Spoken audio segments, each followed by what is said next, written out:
আজ বাজারে গিয়েছিলাম, বাজার করতে গিয়ে কী আনলাম দেখেন। চিনি আনছি, চিপস আনছি, বাদাম আনছি, একটা ক্যাপসিকাম, তেজপাতা, তারপর বাদাম এক প্যাকেট, কালো জিরা, এই আর কি সব। এটা হলো সাবুদানা, এটা হলো রিয়েলটা।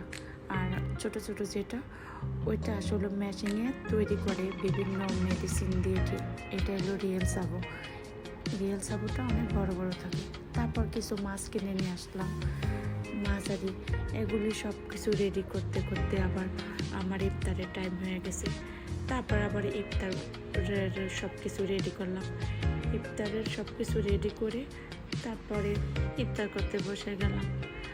এই যে সাবুদানা আমি আবার রান্না করছিলাম, আগে যেটা ছিল ওইটা রান্না করছি, আজকে আবার রাঁধছি নতুন করে। আসার সময় আমাদের দারোয়ান মামা আমাকে 2টা সবেদা দিল, জাপা এই 2টা গাছের একদম পাকা সবেদা, এই 2টা নিয়ে যান, এটা আপনি খাই। আসলে এত পরিমাণে মিষ্টি ছিল, এত মজা ছিল, কি বলবো আর।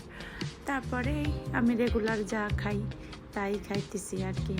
এটাই আমি সবসময় ইফতার করি এটা দিয়েই। শসা, গাজর, ক্যাপসিকাম, ডিম, তারপর চিকেন বল, বাদাম, গোলমরিচের পাউডার আর হলো লবণ দিয়ে মিক্স করে আমি রেগুলার একটা সালাদ খাই। দিনের ভিতরে একবার খাওয়ার চেষ্টা করি, যে কোনো সময়। হয়তো ইফতারের টাইমে খাই, আর রোজা না থাকলে দুপুরের দিকে খাই। দুপুর বলতে কি 11টার দিকে আর কি। এটা রেগুলার আমার খাওয়া হয় আপাতত। আগে খাইতাম না, এখন নিয়মিত এটা খাওয়ার চেষ্টা করতেছি। আসলে এটা খেলে মনটা আলাদা একটা ফ্রেশ লাগে, খুবই ভালো লাগে খেতে।